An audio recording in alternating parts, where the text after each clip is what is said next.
और लड़की के रिश्तेदार थे वहां। आइए मैं यहां पे आपको वचन से थोड़ा सा ज्ञात कराऊं।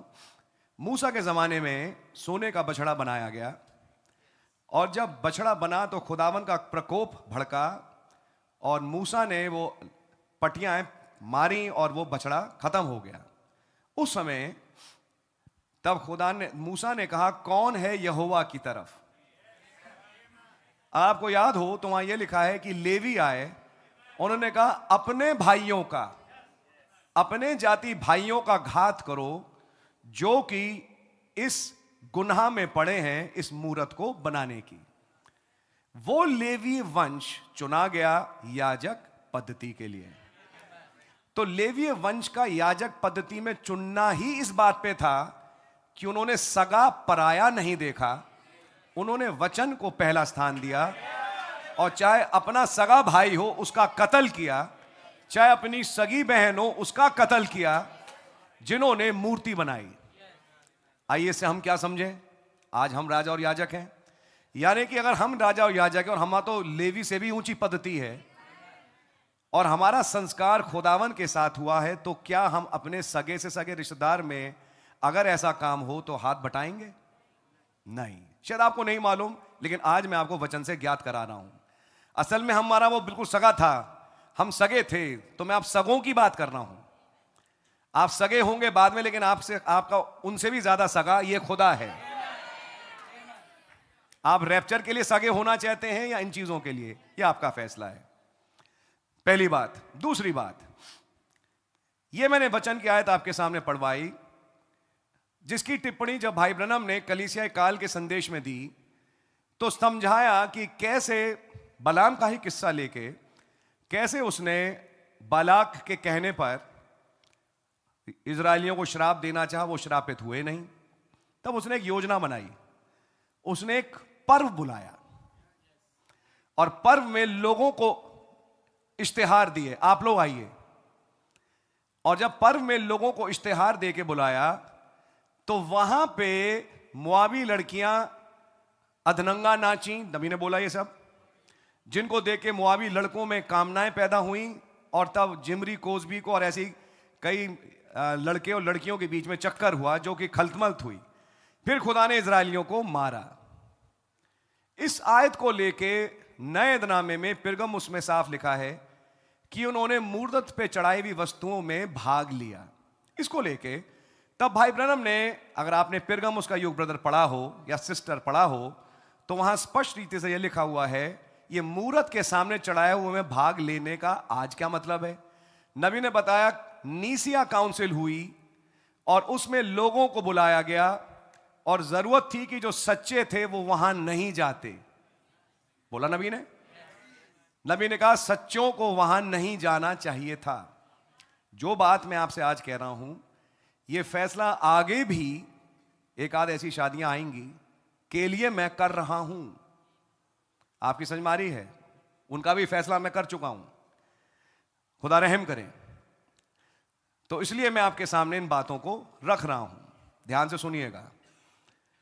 तो नबी ने समझाया कि कॉन्स्टेंटाइन ने एक पर्व बुलाया जिसमें कि उसने लोगों को बुलाया और मूरत के सामने चढ़ी हुई चीजों के खाने की संज्ञा नबी ने संदेश में क्या दी?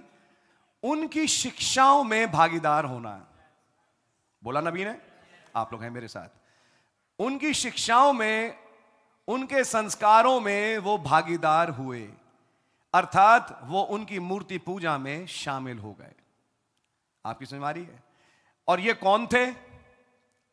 ये हिंदू मुसलमान सिख लोग नहीं हैं, ये वो थे जो बाद में रोमन कैथोलिक चर्च बना और जहां से सारी डिनोमिनेशनें निकल के आईं। सारी डिनोमिनेशनें जो त्रिएकता को मानती हैं, बाप बेटा रूह कुदूस कह के बातें बोलती हैं, के द्वारा प्रचारे गए तमाम संस्कार वचन के अनुसार मूर्ति पूजक संस्थान हैं। चाहे नाम यीशु का लिया जाता हो, चाहे नाम यीशु मसीह का लिया जाता हो, लेकिन वो मूर्ति पूजक संस्थाएं हैं। हर अकीदायाम एक मूर्ति है। ये चीज तो आप नहीं है, ये तो आप पहले भी सुनते आ रहे हैं भाई लाल के टाइम से। मूर्ति क्या होती है, उसकी क्या परिभाषा होती है, आप लोग जानते हैं। समझ में आ रही है आपके? तो उनके संस्कारों में भागीदार होना यानी कि आप उनकी मूर्ति पूजा में शामिल हुए। आपकी समझ में आ रही है?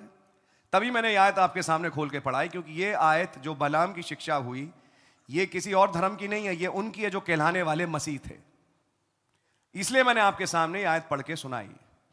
इन चीजों के आधार पे हमारी कलीसिया के लोगों के सामने मैं एक पॉइंट रखना चाहूंगा कि आपको एक ज्ञान मिले कि आगे को ध्यान रखें कि जब कभी ऐसा प्रोग्राम हो जिसमें नामधारी गिरजों के अनुसार काम हो, तो कृपया उन चीजों में आप भाग ना लें। आपकी समझ में आ रही है? इसमें भी कुछ एक दो बातें हैं, वो इंडिविजुअल बेसिस पे जो लोग मिलते हैं मैं उनसे बात करूंगा, लेकिन मैं आपसे इतना कहूंगा कि आप उनमें भागीदार ना हो, क्योंकि उसमें भागीदार होना यानी उनके साथ उनके काम में आप पार्टिसिपेट कर रहे हैं। आप हैं मेरे साथ? किसी ने कहा मैं भैया शादी में नहीं गया, मैं तो रिसेप्शन पे गया। मेरा अगला सवाल आपसे है, रिसेप्शन ब्रदर किस खुशी में था? रिसेप्शन किस खुशी में था? रिसेप्शन में जो मिठाई बटी, केक कटा और खाना बटा, वो किस खुशी में था? शादी। तो सीधी सी बात है, वो रिसेप्शन में भागीदार होना शादी में भागीदार होना बराबर है, क्योंकि आप उसमें पार्टेक कर रहे हैं। आप लोग हैं मेरे साथ? इन चीजों के आधार पे मैं अपनी कलीसिया के लोगों को आगे के लिए आगाह करता हूं कि आप इन चीजों में आगे को ध्यान रखें कि आप पार्टिसिपेट ना करें। क्या आपकी समझ में आ गई? मैं कहूंगा खुदावन आप हमें क्षमा करें, हमारे भाइयों बहनों को जो कि जाने अनजाने जो भी कह लीजिए इन चीजों में शामिल हुए। और मैं उन पर्टिकुलर भाइयों बहनों से कहूंगा जो शादी में गए, कृपया आज और अगले इतवार प्रभु भोज में शामिल ना हो। मैं एक एक को करके कमरे में नहीं बुला सकता, लेकिन मैं यहां से आपको अनाउंस करके कह रहा हूं, इस संडे और अगले संडे आप प्रभु भोज में, यही मैं सभा औरों को भी बोलता हूं, आप प्रभु भोज में भागीदार ना हो। वचन कहता है तुम खुदा की मेज और दुष्ट आत्माओं की मेज में एक साथ सहभागी नहीं हो सकते, और आप हुए हैं। तो आप आज क्वालिफाइड नहीं हैं, मेरी आपको सलाह है, आप क्वालिफाइड नहीं हैं कि आप इस मेज में भागीदार हों, तो अपना हाथ इस मेज में ना बढ़ाएं। आप लोग हैं मेरे साथ?